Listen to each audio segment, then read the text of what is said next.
August 12, 1945. Northfield, Tinian Mariana Islands. The sun has not yet cleared the low clouds over the Pacific, but the heat is already pressing down on the corrugated roofs of the Quonset huts. Floodlights throw hard white cones across the parking ramp, picking out the sleek silver shapes of the modified B-29s of the 509, the Composite Group. Mosquitoes hum. The air smells of diesel sea, salt, and hot metal. Inside Briefing Hut 4, the air is even thicker. Cigarette smoke hangs under the bare bulbs. Folding chairs creak as men's shift boots scuff on the plywood floor. 90% of the faces in the room know each other too well by now. Pilots, bombardiers, flight engineers, radar operators, tail gunners, who no longer talk about flake or fighters so much as shockwaves and firestorms. Captain Mark Delaney, aircraft commander of one of the Silver Plate B-29s, sits in the third-row mission notebook on his knee pencil, trapped between his fingers. His khaki shirt sticks to his back. On the wall behind the podium, the big map of Japan has been turned around to face the room again. It was taken down after Nagasaki, as if the war were already a closing book. Now it is backpins, removed string lines, gone as blank as a threat. He has flown both kinds of missions here. The ones everyone talks about and the ones nobody names out loud. Hiroshima on August 6th. Nagasaki on August 9th. The 509 lost no aircraft on those days, yet there is a different kind of weight in the mess hall, now a silence that clings to the coffee urns. Some men move more quietly. Others laugh too loudly. A few look at their own hands, as if they are not sure what those hands have done. At the front of the room, a sergeant in neatly pressed fatigues begins laying out manila envelopes on a long table. Each one is marked in thick red pencil, with a diagonal slash and a single word in black block letters, SPECIAL. No target name, no city, no operation code name, just that one word and a mission number that does not match any the men have seen on regular bombing runs. "Come up by crews," the sergeant says, voice flat with routine. "Sign for your packages. One per aircraft commander." Delaney stands when his turn comes, walks past the map. He can feel the eyes of his crew on him as he steps to the table, signs his name, and takes the envelope. It is heavier than it looks, thick with multiple folded sheets and stiff cards. The paper is warm from the hut's air. Back in his chair, he breaks the clasp and slides the contents into his lap. On top is the familiar printed heading, UNIT EDST, a TESA RM YAIR FOR CES 509 TH COMPOSI TEGRO UPSP ECIALB OMB NGMISS IONBIA. Below, instead of Hiroshima or Nagasaki, or even a conventional target number, there is only PRIMAR YOBJECTIVEPOINT XRIKUG UNREGIONSE CONDAR YASDIRE CTEIEIPAP EIONS. Point X. Ryugun. The word means army in Japanese, but here it sits on the page like a veil. Someone does not want to write a city name. Not yet. Beside him, his bombardier first lieutenant, Ross Kendall, leans in just enough to read without making it obvious.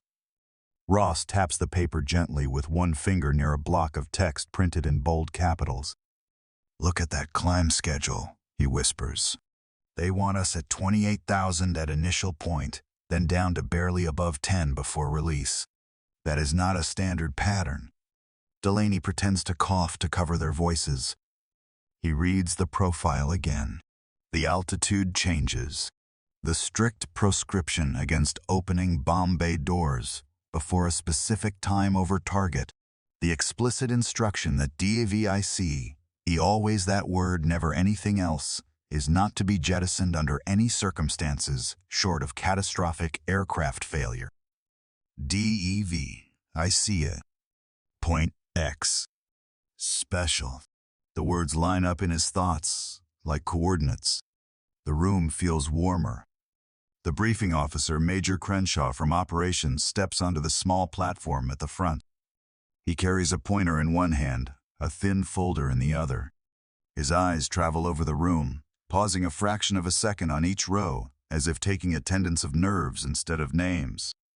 Gentlemen, he begins, you are here because you are qualified for special bombing missions and have demonstrated the discipline required for precision delivery of unusual ordnance. A ripple of dry, humorless smiles moves through some of the older crews. The younger ones just stare. No one needs him to define unusual ordnance. They have seen the photographs that circulated in whispers after Hiroshima. Some have flown weather or instrument support on those days, watched the cloud boil up past 30,000 feet, a column that turned into a pillar and then into a spreading, livid cap. Crenshaw taps the blank map. A circle appears sketched in black grease pencil around the southern half of Japan. No pins, no strings, no exact crossing points. This is a training profile, he says. Emphasis on procedure, precision, and radio discipline. You will treat it as you would a live special mission, in all respects, except one. There will be no DEVIC on board. The bomb bay will carry a weighted shape only. A few shoulders loosen. A low sigh moves through the rows, quickly quieted. Training. Practice. But then why the coded language? Why the omission of any mock target city? Why the secrecy in a war that is supposed to be almost over? Delaney looks back down at the mission sheet. Near the bottom in smaller print, he finds a line that snags his eye. INTHEEVNT, THEA, TDIRECT, IVER3, ISCTRANSM, ITTEDPRIOR, TOTAEAAFEF, TSTAAEA, SEESION, WILS, EAT, THO, UTFURTHER, BRIEF, ING. Ross sees it too. Their eyes meet. Directive R3. Neither of them has ever heard that phrase, but they can feel what it means. Somewhere far from this sweltering hut, someone is planning for a third use of the new weapon. Planning it so carefully that even a routine training flight can be turned with a single coded message into another city erased. Crenshaw's voice rolls over them, detailing altitudes, time over target recovery procedures. Men scribble notes. Others simply stare at their folders, seeing in the neat columns of numbers and capital letters the outline of a future that may or may not come to pass. Outside, beyond the thin hut walls, the modified B-29s wait on the ramp, their bomb bays empty for now. The crews listen, each man aware that he is holding more than paper. He is holding the possibility of a mission that officially does not exist to a place that is not yet named, with a weapon everyone pretends not to say aloud. And written in the margins of that silence inside those coded instructions is the truth that will only be fully understood years later when these same mission files are pulled from dusty boxes and unsealed for another kind of audience. For now on this August morning, they are just pages. But they are pages that could ignite a third sun over Japan. 2 hours later, heat shimmers above the concrete of North Field as the crews walk out to their aircraft. The sky is pale and washed out the Pacific, a hard blue band beyond the palms. Ground crews move like ants around the polished bellies of the silverplate B-29s fuel hoses, snaking ladders, clattering checklists held in oil-stained hands. Delaney tilts his cap back, squints up at his ship. The nose art is modest, just a small stenciled name under the cockpit window, Lucky Lady. The aluminum skin throws back the sunlight so hard it makes his eyes ache. Lucky, Ross Kendall mutters at his side. That is one word for it. They climb the ladder into the forward bomb bay first. Inside hangs the dummy load, the mission sheet called Shape M1. It is the same size and contour as the real thing, a fat rounded cylinder cradled in a special rack. Painted a dull gray, it looks like nothing at all until you stand close enough to see the smooth, deliberate engineering of it. Like a shark, Ross says quietly. They even made the practice one look like a shark. A crew chief squeezes in behind them. Everything checks, Captain, he says. Arming wires secure. No live components on this baby. Just ballast. Delaney nods, though his eyes linger on the nose of the shape. He knows from earlier briefings how the live versions are assembled, what goes where, what must come together at exactly the right microsecond above a city that on paper is only ever called TARGT. In the cockpit, the air smells of canvas metal and the faint sourness of yesterday's sweat. The instrument panel bristles with dials and switches. Flight Engineer Staff Sergeant Alvarez is already in his seat, running a finger down a checklist. Morning, Captain, Alvarez says. Fuel at 100%, all 4 rights checked and happy. Radios tuned to group frequency and strike secondary. Radio operator Johnny Phelps swivels in his chair, headset cups resting around his neck for the moment. And I am sitting here waiting for some genius in operations to say a few magic syllables that change our day completely, he says. You see that extra slip in the folder? He reaches into the side pocket and taps a stiff card printed with groups of random letters and numbers. At the bottom in red, a single line. R3, a U, THORIZES, CONVERS, IONTOOPER, ATIONA, LSTATUS. Do not quote it aloud, Delaney says more sharply than he intends. We treat this as training unless we are told otherwise. Group is clear on that. Johnny holds up both hands in surrender, though the joke has gone out of his eyes. Copy that, Skip. Just saying. It is a hell of a thing to put on a little piece of card. They settle into their stations. The pre-flight ritual begins, a familiar litany that anchors them. Battery on.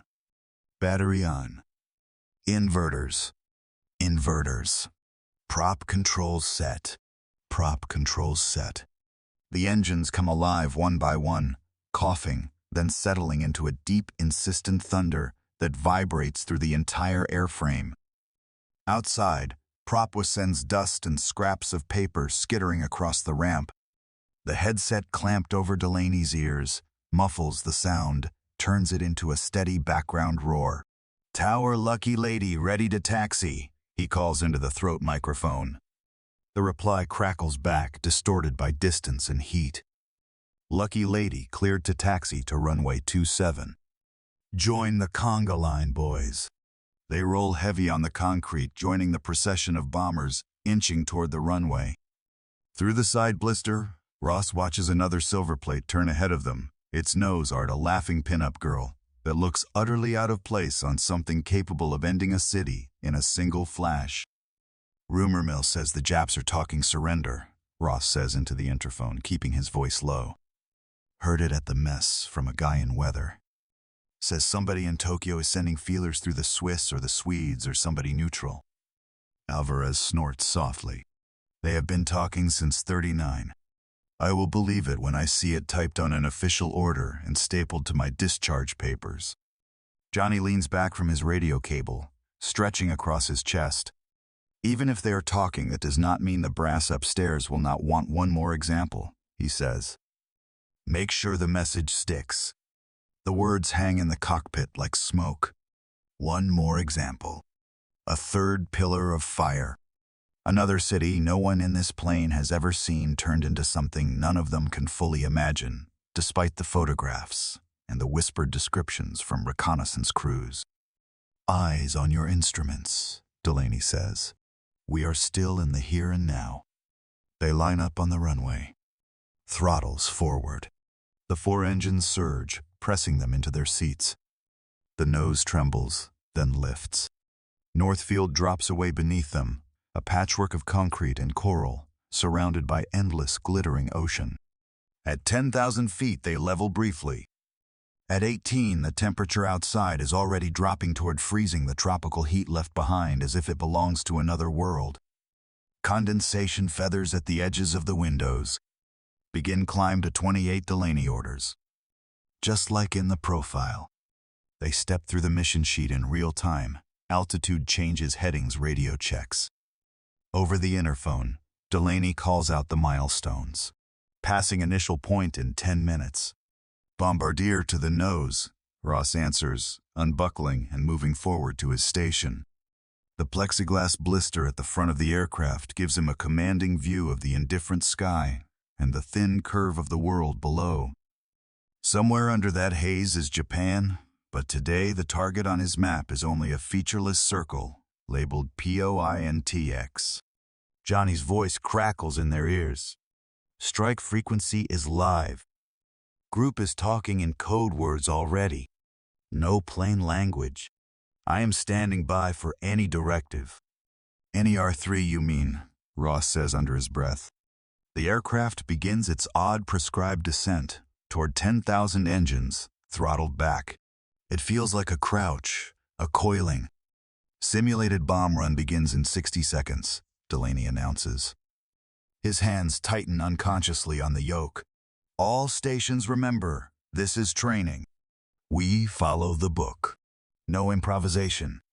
Johnny adjusts the knobs on his panel, listening past the static.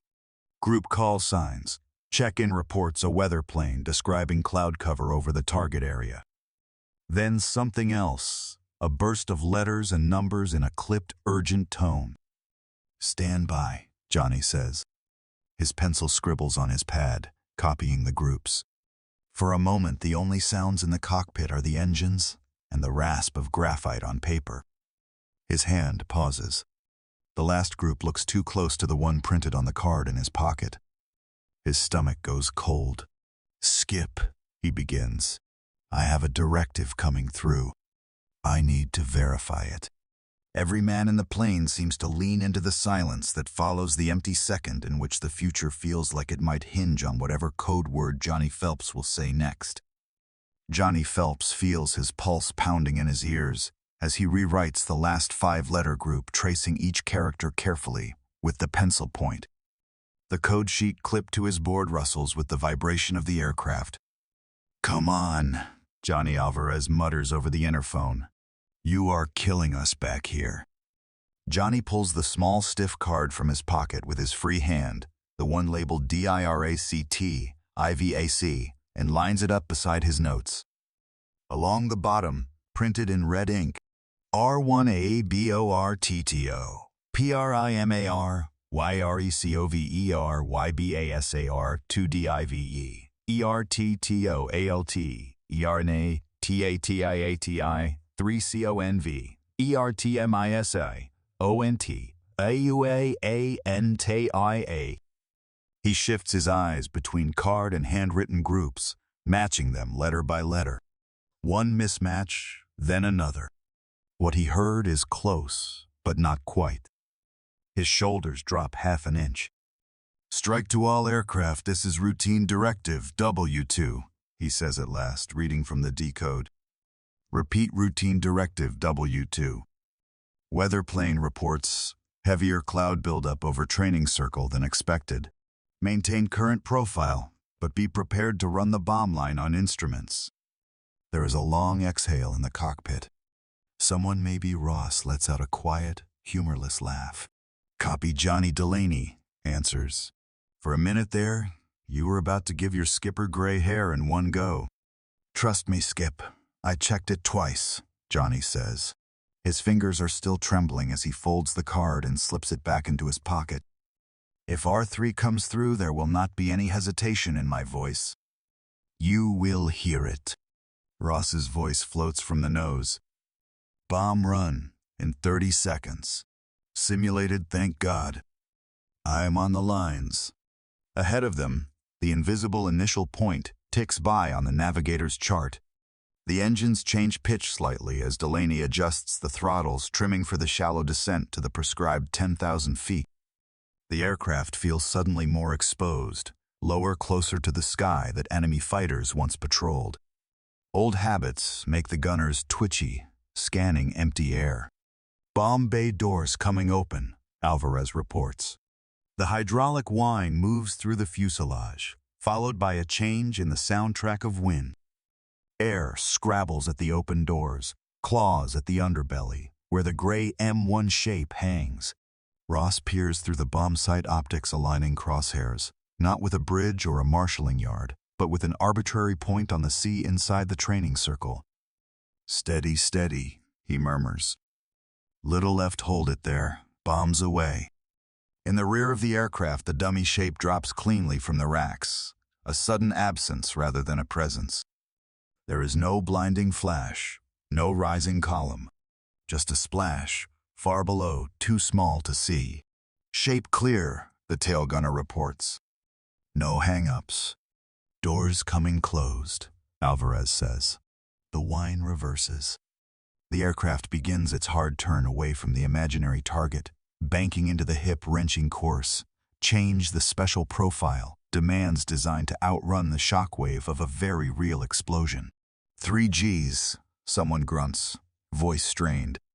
Training my backside. The turn eases. The horizon levels out again. The cockpit noises settle back into their usual blend of hum and rattle. A few men flex their hands working, feeling back into fingers that had clenched too tightly on grips and yokes. Nice work, gentlemen, Delaney says, forcing a lightness into his tone. Textbook.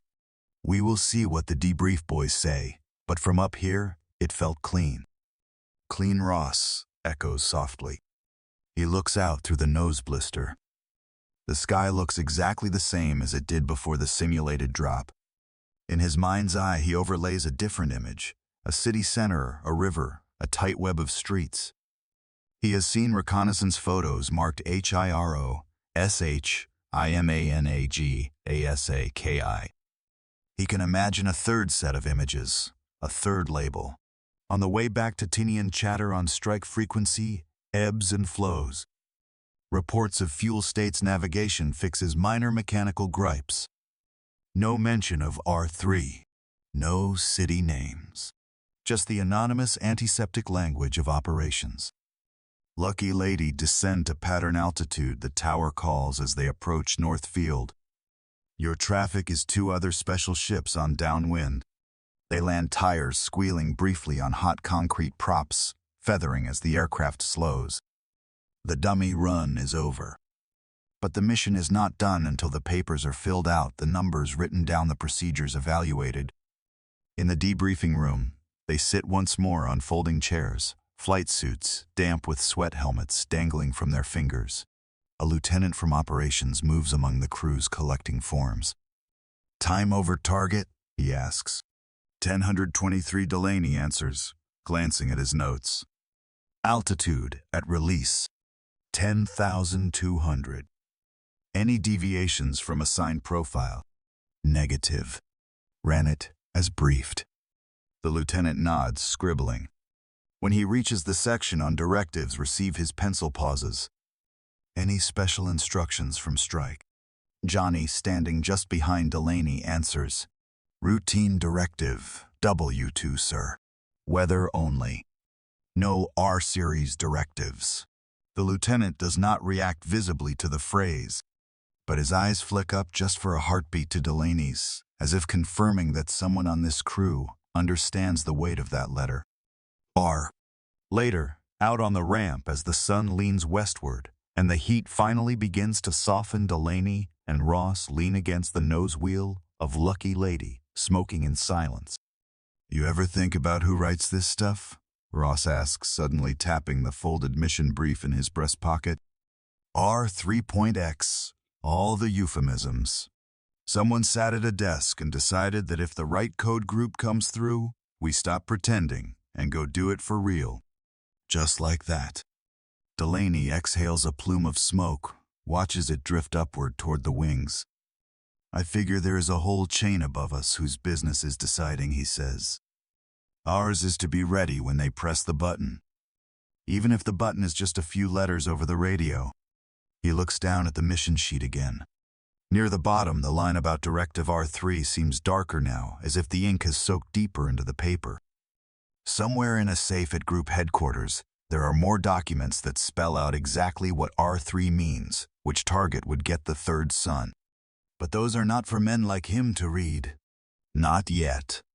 What he does not know, cannot know, is that years later a different hand will unfold this very sheet in an archive reading room, under fluorescent lights, in a peaceful city, and trace the same line with a fingertip. That researcher will see in these dry words the near-invisible contour of a mission that hovered on the edge of reality, a third strike that almost had a name. For now on Tinian, the war is still officially on. The 509 that keeps flying practice. The mission folders keep coming, each one with the same quietly waiting sentence near the bottom. The line that could, with a single transmitted directive, turn a practice run into history. August 14 to 1945. Late afternoon, at Northfield Tinian. The sky is a hazy white bowl over the island, the kind of heat that makes the air look solid above the coral and concrete. The special crews of the 509 adrift between the mess the flight line and the suffocating shade of the Quonset huts, caught in a strange limbo. The war feels both nearly over and not over at all. In the operations building, the air is cooler, shaded by blackout curtains, and thick with the smell of ink and carbon paper. Ceiling fans churn lazily. On a long table in a back office, a new stack of manila folders waits, their edges sharp and unthumbed. Each one carries the familiar diagonal red slash and the word SPECIAL, but the mission numbers are different now, higher, and the date blanks on the cover sheets are still empty. Major Crenshaw stands over them with his hands on his hips. His tie is loosened, his shirt sticking to his back. Beside him, a captain from Group Intelligence leafs through a thinner folder marked RESTRICTEDT, ARGE, TDA, TTAA, his finger following lines of dense typing. A map of Japan lies open between them, a small cluster of cities circled faintly in grease pencil. "We can pencil in the profile without naming the city," the captain says. "Target coordinates can stay in the safe until the last minute. You saw what happened when word got around about Hiroshima and Nagasaki. This time, we keep the circle small as possible." Crenshaw nods. His eyes move from one circled city to another. Kokura, Niigata. One more inland name, smudged just enough to be unreadable if someone glances too quickly. "Washington wants us ready to go if the talks fall apart," he says. "They say the 3rd unit will be in theater in a few days. The boys upstairs want a mission on the shelf ready to pull down. That means crews-trained profiles, rehearsed directives in place." His hand settles on the topmost folder. He flips it open. Inside, the first page already bears the printed heading. UNITEDST, a TESARM, YAIRFOR, CES 509 THCOM, POSITEGR, OUPSPE, CIALBOMB, INGMISSION, BIAF. Below that, in neatly typed lines, PRIMAR, YOBJECT, IVPOINTZRIKUG, UNREGIONSACONDAARYASDIRECTIE, EDBYHIGI, IHEYI. He taps the blank space where a city name should be. "Point Z," he says. They keep changing the letter. X for the last set of practice runs now Z, like they are running out of alphabet before they run out of targets. Out on the ramp, the crews feel none of this fine detail. They only feel the tension in the way orders are passed. Delaney sits on an overturned crate under Lucky Lady's wing boots planted in the dust, a canteen resting against his knee. Ross and Johnny are with him, backs to the cool metal. The bomber looms over them like a silver ceiling. "You hear anything solid?" Ross asks Johnny. "Couple of things on the long wave," Johnny says. He tugs at a fraying thread on his sleeve. "Tokyo radio started talking about some Imperial message." The BBC boys in London are dancing around the word surrender without quite saying it out loud yet. Stateside networks keep cutting to standby for important bulletins. It is like the whole world is holding its breath, but nobody wants to exhale first. Alvarez approaches, wiping his hands on a rag. "Crew chief's got word from maintenance," he says. "They want all the special ships fueled and ready by midnight. No excuses. We are on 2-hour alert from then on." Ross lifts his head. 2-hour alert for what, exactly? Alvarez shrugs, the motion short. They did not say. They did not have to. Special ships. Special profiles. You do the math. The hours drag. As the sun sinks, the officers pack into the briefing hut, not for a full mission brief, but for what is called an informational. Crenshaw stands at the front again, the map turned to show all of East Asia now, not only Japan. "Gentlemen," he begins, "we are in a fluid situation. There are indications the enemy may be prepared to accept terms. There are also indications they may not. Until orders come through the proper channels, this group will continue to prepare for special operations as directed." He holds up a single sheet of paper. Even at the back of the room, Delaney can see the red stamped words across the top, FRAGORDER. Fragmentary and add-on to previous instructions. "This order establishes an alert status for special crews," Crenshaw says. "Select aircraft will be prepped for immediate loading when the next DEVIC arrives in theater. A mission profile has been drafted and will be issued to designated crews under sealed cover. Release of those profiles and activation of that mission depends on a specific directive from higher authority." His eyes sweep the room. "The directive will come to you if it comes at all, the same way as before. Radio code word, R series. You will not speculate about it. You will not discuss it outside official channels. You will simply know that if you hear it, you are no longer practicing. You are executing." A low murmur crawls through the rows. The word "executes" hangs in the air. Afterward, in the smaller operations office, Delaney signs for a new card at the counter. The sergeant behind the desk slides it to him without ceremony. "Updated directives list," sir, the sergeant says. "Supersedes your previous card. Destroy the old one." Delaney glances down. The familiar lines are there, R1 through R3, but there is another entry now squeezed into the narrow margin at the bottom in a smaller font. R4 HOLD ATRENDEZ VO USPOINT AWAI TFUR THERORDEARF. He raises an eyebrow. R4. "Somebody upstairs wants options," the sergeant says. "Maybe they get cold feet halfway to point Z. Maybe they do not. Not my pay grade, sir." Back in the hut, Delaney pins the new card to the board above his bunk for a moment, just looking at it. The letters and numbers mean routes, altitudes, courses. They also mean lives counted not in dozens like on a bomber crew roster, but in tens of thousands down below. Night falls. The island goes half dark under the blackout curtains. In the officers' club, a radio sits on the bar, volume turned up. Men in sweat-stained khaki crowd around it, drinks forgotten in their hands. A correspondent's voice crackles through the speakers, distant and fluttering. Reports from Washington that the Japanese government has agreed in principle to accept the terms of the Potsdam Declaration. We await formal confirmation and an address from President Truman. Someone whoops. Someone else says about time. Glasses clink. For a few minutes, the sound in the club is almost like celebration. Then someone remembers the special ships on 2-hour alert, fueled and waiting.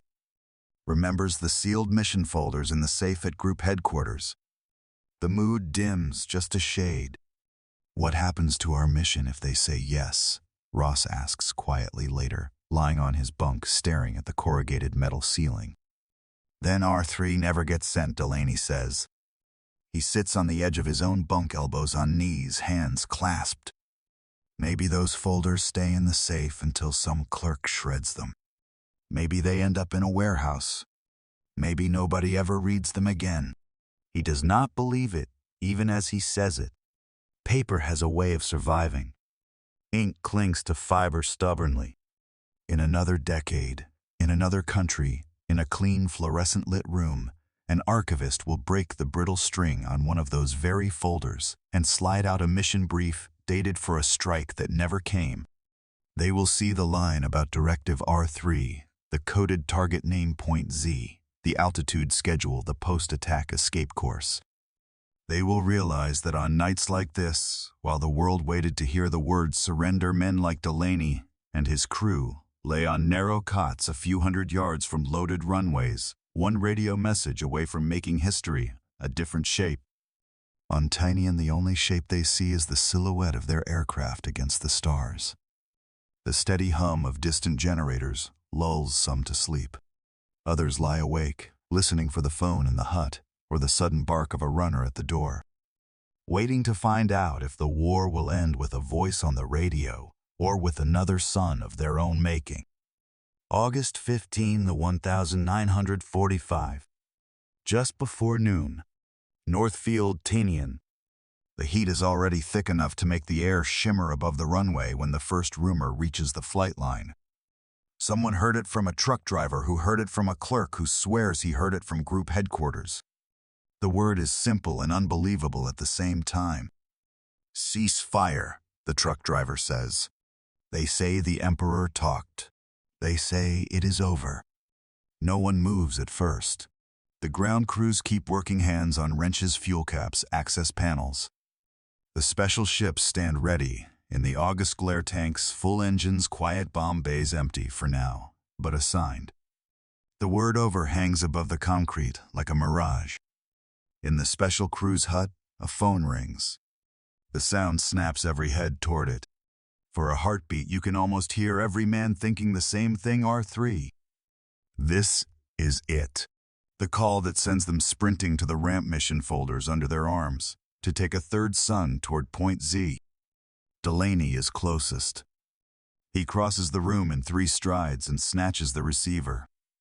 Delaney. This is Group, a crisp voice says. All special crews, report to Briefing Hut 4. 10 minutes. Bring your directive cards. The line goes dead. They file into the hut again, the space that has become the stage for their strangest orders. The map on the wall is still turned to show Japan. The circles around likely targets are faint but visible if you know where to look.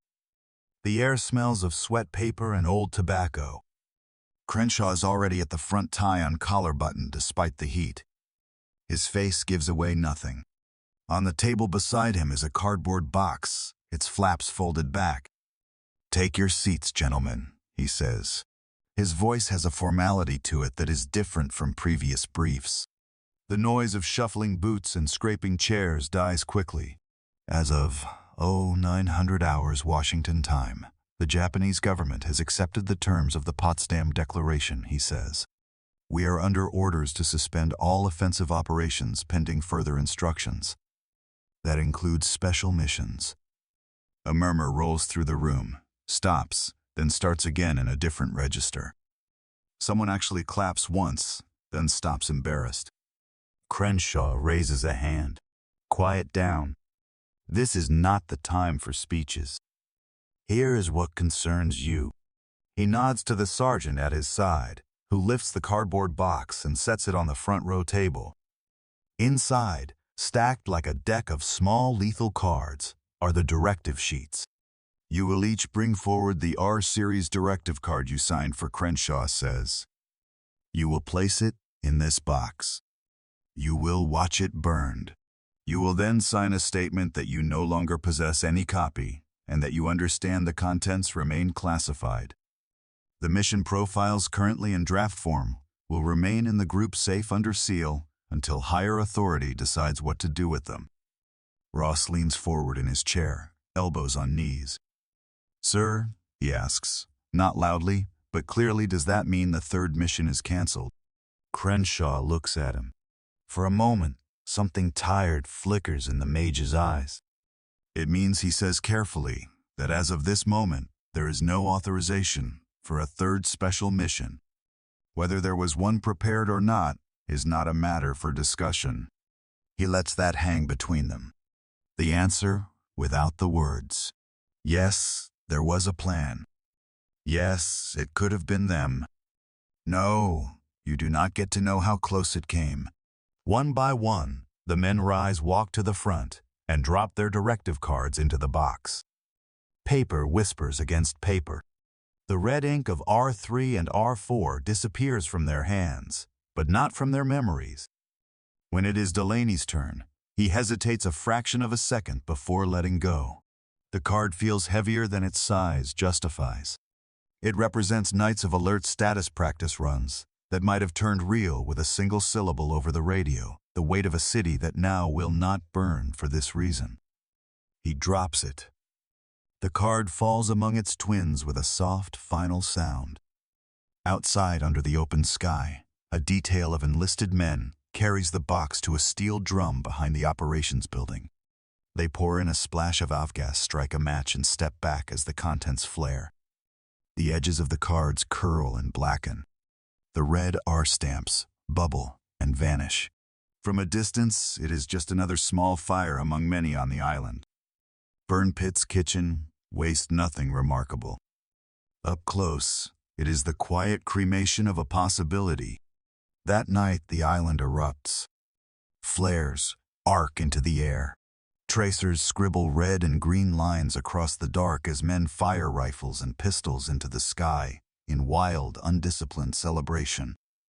The ban on fireworks in a war zone seems to have been forgotten. Somewhere a Jeep radio blasts swing music. Someone jumps naked into the black water off the reef laughing. In the special cruise hut, the mood is quieter.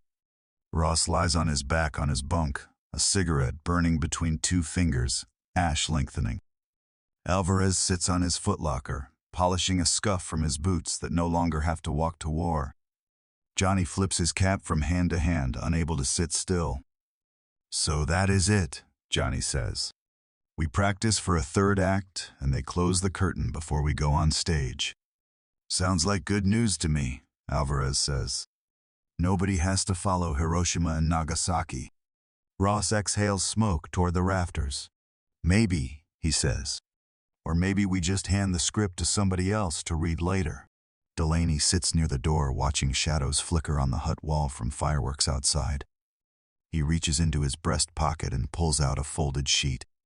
It is one of the practice mission briefs from earlier in the week, the one that mentioned Directive R3 and conversion to operational status. He was supposed to turn it in. Somehow, it stayed tucked with his notes. He looks at the line again. In the event that Directive R3 is transmitted prior to takeoff, the words feel like a ghost. A mission that hovered just beyond reach. A third sun that could have been lit and was not. He thinks of the men in some office in Washington or Oak Ridge or some other distant place, recalculating production schedules, slotting the next devices into a calendar that now might be torn up or simply filed away. He imagines someone drawing a line through point Z on a map. Decades from now, a historian will sit at a wooden table in an archive gloved hands, opening a file marked 509 THCOM, POSI, TAGRO, UP, ESPIA, ECIL, MISI. They will flatten this very sheet under a plastic weight and read that line with the same frown Delaney wears now. They will see the words R3 and point X and point Z and understand that they are looking not at fiction, but at the scaffolding of a war that almost extended itself in one more devastating arc. On Tinian, the flare trails fade from the sky. Gunfire peters out. The island starts to remember how to be quiet. In the hut, Delaney refolds the mission brief and tucks it away in a notebook that will go home with him, packed between spare shirts and a shaving kit. He does not know it yet, but that folded paper will sit in a drawer for years before it ever meets an archivist's stamp. When it does, its dry language will reveal to strangers what his crew only sensed in the vibrations of a radio speaker and the small cold weight of a directive card in the palm of a sweaty hand. For now, he leans back against the wooden wall, closes his eyes, and lets the realization seep in the third mission existed, if only in ink and training flights and coded phrases.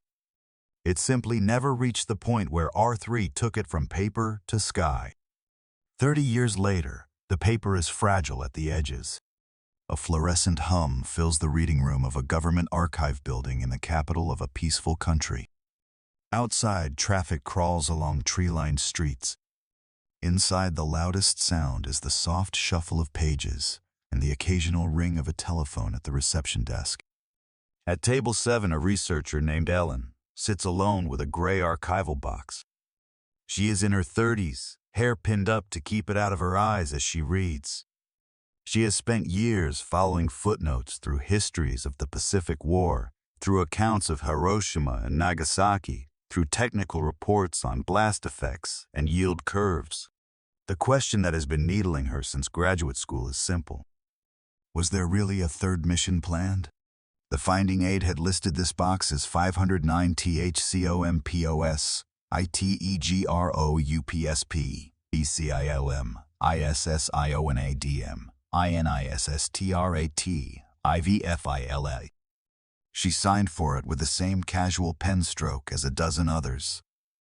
Only when the lid came off and she saw the folder titles in their old military typeface did her pulse quicken. She slides out one folder and opens it. Inside are memos on training schedules, fuel allocations, supply requisitions. Then she reaches a thicker sheaf clipped at the top. UNITADST, a TASARM, YAIRFOR, CES 509 THCOM, PAOSITEGRO, UPSP PIOADAC, EIALBU, MB, INGMISSIONBRIF. Her breath stalls for a moment. There is a date in the upper corner that makes her eyebrows rise. August 1945. After Nagasaki. Her finger traces the lines. PRIMAR, YOBJECTIV, EPOINTXRIKUG, UNREGIONSECONDAR YSCDIR, EPACTIDB, YGROUPARATA IONC. Below, in the same tidy type, the profile she recognizes from published accounts of Hiroshima and Nagasaki. Climb to a high cruise descent to 10,000 for release. Hard turn on exit. Then near the bottom a sentence, underlined in red pencil by some long vanished hand. INTHEEVENTTHATDIRACT, IVER3, ISCTRANSM, ITTEDPRIORTOTAKEOFFTAA, HUAININGM, ISSIONT, EOSR, ADU, THOUTFURTHERBR, IEFING. There it is. The ghost of a third mission hiding in a sentence at the bottom of a page. In the margin, written in quick, cramped handwriting, someone has copied the words R3, then drawn a small question mark. Ellen sits back in her chair, looks up at the ceiling for a moment, then leans forward again. She lifts another page. More mission briefs, nearly identical different dates, same clause about R3. The target name shifts from point X to point Z. The coordinates are coded, but she knows how to read the pattern now. She can see the outline of Japan and the numbers. She turns to the back of the folder. A single sheet of onion skin typing paper rustles under her fingers.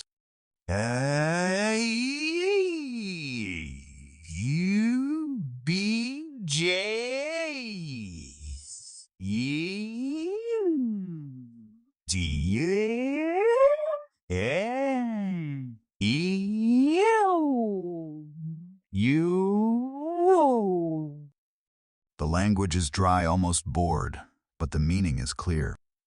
Crews placed on 2-hour alert. Aircraft to be prepped for immediate loading on arrival of next DEVICA unit in theater. Mission profile to be issued under sealed cover. Activation to be determined by receipt of Directive Code R3 from higher authority. Ellen lets out a slow breath. Outside the window, a bus wheezes to a stop. Inside, in this fluorescent bubble, August 1945 tightens around her like a net. Later, she will request another box. This one contains personal papers donated years earlier by a retired pilot named Mark Delaney.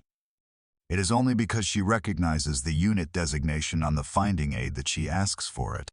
When the box arrives, she lifts the lid and sees the ordinary detritus of a military career. Orders. Clippings. A leather-bound notebook with sweat-stained corners. Inside the notebook, tucked between blank pages, is a single folded sheet, yellow at the edges. The same heading, the same mission template, the same line about Directive R3. In the margin, this time a note in blue pencil, written in a different hand than the one on the official copy. Almost had a third. Thank God they never said it out loud. Far away in time and geography, an older Delaney sits on a back porch, bare feet on warm wooden boards, a glass of iced tea sweating on the rail beside him.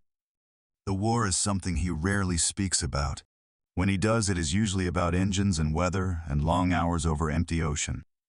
One evening, his grandson asks him the question Ellen is trying to answer from another direction. "Grandpa, I read in a book that there was supposed to be a third atomic bomb, that they were training for it. Is that true? Were you there?" Delaney looks past the boy toward a quiet suburban street. The world looks so different from the runway at Tinian that for a moment he feels disoriented, as if he has stepped through some invisible door. "We trained for what they told us to train for," he says finally. "There was talk. There were practice runs. We had these little cards with codes on them. If the wrong set of letters came over the radio, we would have flown where they told us, carried what they gave us, and done our jobs. That is how it worked. Was it close?" Delaney hears the echo of Johnny Phelps. In his headset, the scratch of pencil on code sheets, the way his stomach lurched when a directive started with the wrong letter and then resolved into something harmless. He remembers the pile of cards in the box, the way the flames licked them into ash. He remembers the line on the page that almost became a line in the sky. "Closer than I like to think about," he says quietly. "Close enough that there were instructions on paper. Close enough that we practiced the whole thing. Close enough that when they told us to hand in those cards and burn them, I knew exactly what they were really burning." Back in the archive, Ellen closes her notebook and places it beside the open folder. The reading room clock ticks toward closing time. She fills out a request slip for photocopies, knowing that these verbs and nouns and numbers will now live in her own work as well.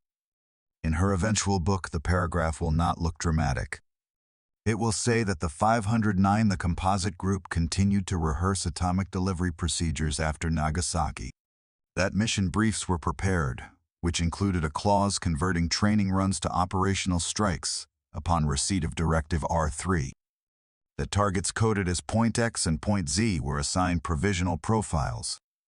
What the book cannot fully convey is the feeling in the hut on Tinian when a phone rang at midday and every man thought just for a second that this was the moment the code would come. It cannot quite transmit the heat on the ramp, the taste of dust in a crew chief's mouth, the way a pilot's fingers hesitated over a small, stiff card before letting it fall into a burning drum. Those details live in memories and letters in the faint pencil note in the margin of a mission brief that almost never saw daylight. The secret flight crews trained right up to the brink for a third strike that never left the ground.